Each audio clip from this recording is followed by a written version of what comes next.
श्री स्वामी समर्थ.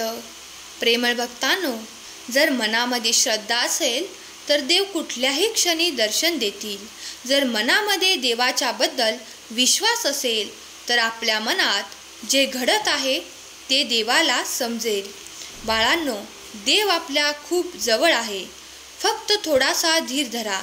देव जे बोलणार आहे, जे सांगणार आहे ते सर्व खरं होणार आहे आणि ही परिस्थिती आता बदलणार आहे.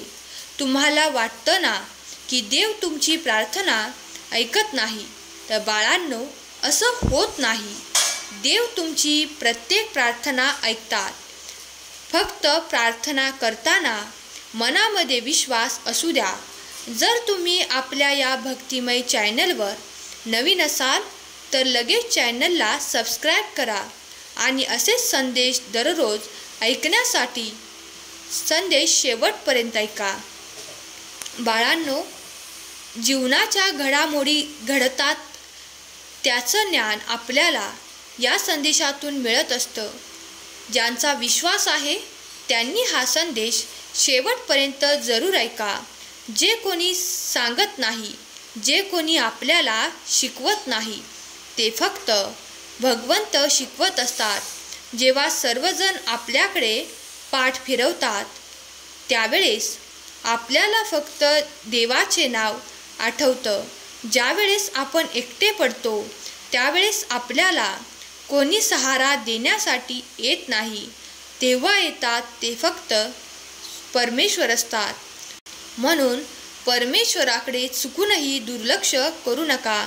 बाळांनो, तुम्ही जोपर्यंत या जगामध्ये वास्तव्यास आहात तोपर्यंत तुमचं कुठलंच काम देवाशिवाय होऊ शकत नाही. कुठलंही काम करा, कुठलीही क्रिया करा, त्याला तुम्हाला देवाच्या आज्ञेतच करावे लागेल. आपण हे सुंदर जीवन जगतो आहे त्याचं एकमेव कारण म्हणजे परमेश्वर आहेत. आणि अशा या भाग्यवान आयुष्यामध्ये आपला जन्म झाला आहे. आपण भाग्यवंत आहोत की आपल्याला परमेश्वराची सेवा करण्याची संधी मिळत आहे. आणि या संधीचा जो सोनं करणार नाही तो सर्वात मूर्ख ठरणार आहे. बाळांनो, परमेश्वराने आपली निवड फक्त चांगल्या कामासाठी केली आहे, वाईट कामासाठी केली नाही. आपण जे करतो, आपण जे बघतो त्यासाठी फक्त आपल्याला चांगली दृष्टी असायला हवी. चांगली दृष्टी असेल ना तर सर्व काही चांगलं दिसेल आणि वाईट दृष्टी असेल ना तर सर्व काही वाईटच दिसेल. म्हणून चांगलं वागा. म्हणूनच सांगतोय, जो चांगलं वागतो तोच जगात सर्व काही मिळवू शकतो आणि जो चांगलं वागत नाही तो जीवनात कधीच चांगलं मिळवू शकत नाही. तुम्हाला असं वाटत असेल ना की आपण हे ऐकतोय ते खरं असेल का? तर होय, देव सांगतात हे खरंच आहे. परमेश्वर कधीच खोटं सांगत नाही, कधीच खोटं शिकवत नाही.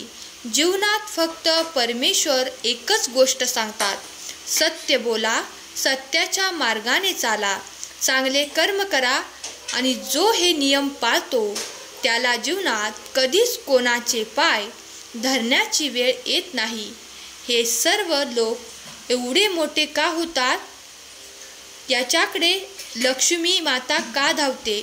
कारण बाळांनो, त्यांनी किंवा त्यांच्या पूर्वजांनी काहीतरी पुण्य केलेले असते, गोरगरिबांची मदत केलेली असते, त्यांनी काहीतरी नवीन करण्याचा प्रयत्न केलेला असतो आणि ते कधीच जीवनात हार मानत नाहीत. नेहमीच आपले कष्ट निरंतर सुरू ठेवतात. एक दिवस असा येणार आहे की तुमचे सर्व स्वप्न साकार होणार आहेत. एक दिवस असा येणार आहे की तुम्हाला कोणाकडे काही मागण्याची गरज भासणार नाही. फक्त संयम महत्त्वाचा आहे. ज्याच्याकडे संयम आहे तो सर्व काही शक्य करू शकतो आणि ज्याच्याकडे संयम नाही तो जीवनात कधीच काही करू शकत नाही. ज्याला लगेचच प्रत्येक गोष्ट हवी आहे, ज्याला धीर धरता येत नाही, तो माणूस जीवनात खूप वेळा हार मानतो. कुठलाही खेळ चालू असताना डोकं शांत ठेवा. कुठलेही काम करताना दीर्घ विचार करा. कुठलाही निर्णय घेताना आपल्या निर्णयाची पुष्टी जरूर करा. हे सर्व काही फक्त आपल्या भविष्यासाठी सांगतो आहे. बाळांनो, जर भविष्य चांगले ठेवायचे असेल, सुरक्षित ठेवायचे असेल, तर तुम्हाला हे नियम पाळावेच लागतील. परमेश्वर आपल्या अवतीभोवती आहे, आपल्या प्रियजनांमध्येच आहे. फक्त आपण त्यांना ओळखायला शिका. कोण आपल्याशी कसा वागतोय, कोण चांगलं वागतोय, कोण वाईट वागतोय, हे ओळखायला शिका. डोळे झाकून कोणावरही विश्वास ठेवू नका, कारण विश्वासघात करणारे देखील आपलेच असतात. म्हणून आपलेच दात जेव्हा किडके निघतात ना, तेव्हा मनाला खूप त्रास होतो. आपल्याला जीवनातील हे कठीण क्षण लवकरच विसरणारे नसतात. म्हणून बाळांनो, अशा कठीण परिश्रमात देखील, कठीण काळात देखील तुम्हाला देवाची गरज असते. देव तुम्हाला एवढं सुंदर ज्ञान देतात, त्यासाठी त्यांचे आभार नक्कीच माना. कमेंट बॉक्समध्ये खरा स्वामी भक्त कमेंट करा. तुम्ही रोज असे संदेश बघत असता. हा केवळ योगायोग नाही, तर स्वामींनी तुमच्यासाठी पाठवलेला संदेश आहे. आणि तुम्ही तेच करता जे परमेश्वराची इच्छा आहे. म्हणून परमेश्वर जे तुम्हाला करायला सांगतात त्याकडे लक्ष द्या. नक्की आपल्याला चुकीच्या गोष्टीकडे लक्ष द्यायचे आहे. परमेश्वर तुमच्यापर्यंत चांगली गोष्ट पोहोचवतात. फक्त ती गोष्ट घ्यायची की नाही, स्वीकारायची की नाही, हे तुमच्यावर अवलंबून आहे. तुम्हाला जीवनात प्रत्येक गोष्टीसाठी विचार करावाच लागेल, कारण न विचार करता केलेली गोष्ट ही कायम आपल्याला धोकादायक ठरत असते. लक्षात घ्या बाळांनो, जे दिवस आपल्यासाठी आहेत ते दिवस चांगले बनवा.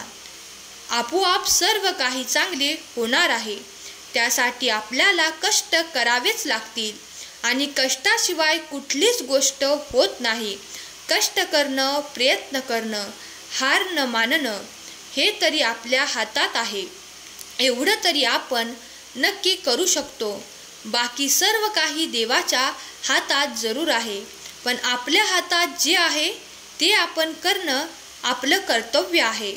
मनामध्ये जर शांतता असेल, मनात उत्तम निर्णय घेण्याची क्षमता असेल, मनात जर चांगल्या भावना असतील, श्रद्धा असेल, प्रेम असेल, तर तुम्ही कधीच कुठलीही गोष्ट नाकारू शकत नाही. बाळांनो, हे सर्व सांगणारे फक्त स्वामीच आहेत आणि स्वामीच आपल्याला सर्व काही मिळवून देणार आहेत. तेच आपले भलं करणार आहेत. आपण फक्त निमित्त मात्र आहोत. सर्व काही परमेश्वराला ठाऊक आहे. परमेश्वराला माहीत आहे. आपण फक्त चांगल्या मनाने आपले कार्य करत राहायचे आहे. कधी कोणाचे वाईट चिंतू नका. कधी कोणाबद्दल वाईट बोलायचं नाही. कधीच कोणाच्या जवळ कोणाबद्दल काही सांगायचं नाही. कोणी जर विश्वासाने आपल्यासोबत 4 गोष्टी शेअर केल्या असतील, तर त्या गोष्टी इतरांसोबत तुम्ही शेअर करू नका, कारण तेथेच आपण त्यांचा विश्वास तोडत असतो. आणि आपण जर कोणाचा विश्वास तोडला, तर आपलाही कुणीतरी विश्वास तोडत असतो. लक्षात ठेवा, जशास तसे या जगात प्रत्येकाला मिळत असतं. म्हणून बाळांनो, लक्षात घ्या, आपल्याला चुकीचे वागायचे नाही, ना चुकीचे बोलायचंय, ना चुकीचं करायचंय. आपल्याला फक्त चांगलं आणि चांगलंच करायचं आहे आणि त्यासाठीच आपला जन्म झाला आहे. हे देखील लक्षात ठेवा. तुम्ही रोज उठल्यानंतर देवाचे दर्शन घेत जा. तुम्ही कुठेही जा, कुठेही फिरा, तुम्हाला देवाचे मंदिर दिसले, देवाचा फोटोसुद्धा दिसला, देवाची मूर्तीसुद्धा दिसली, तर आपण लगेच रस्त्याने चाललो ना, तर एखाद्या गाडीवरती आपल्याला देवाचा फोटो चिटकवलेला दिसेल. म्हणून बाळांनो, देव सृष्टीच्या कणाकणात आहेत, सृष्टीच्या प्रत्येक ठिकाणी आहेत. फक्त ते बघण्याची शक्ती आपल्यात पाहिजे. आणि जर तुम्ही खरोखर मनापासून देवावर विश्वास ठेवत असाल तर पावलोपावली तुम्हाला देवाचे दर्शन 100% होणारच आहे. आणि ही सत्य परिस्थिती आहे आणि ती कितीही नाकारली तरी तुम्ही ती हटवू शकत नाही. ती सत्य परिस्थिती आहे आणि ती कायम सत्यच राहणार आहे. म्हणून परमेश्वराला नाकारण्यात अर्थ नाही, तर परमेश्वराला स्वीकारण्यात अर्थ आहे. आजचा हा सुंदर संदेश तुमच्यापर्यंत पोचला हा केवळ योगायोग नाही, तर तुम्हीच केलेले काहीतरी पुण्य आहे. तुम्ही आजचा संदेश शेवटपर्यंत ऐकल्याबद्दल स्वामी तुम्हाला खूप सारे आशीर्वाद पाठवत आहेत. तुमच्या सर्व इच्छा स्वामी पूर्ण करोत हीच स्वामी माऊली चरणी प्रार्थना. केलेली सेवा स्वामींचरणी अर्पण करते. आजचा हा संदेश शेवटपर्यंत ऐकल्याबद्दल धन्यवाद. श्री स्वामी समर्थ.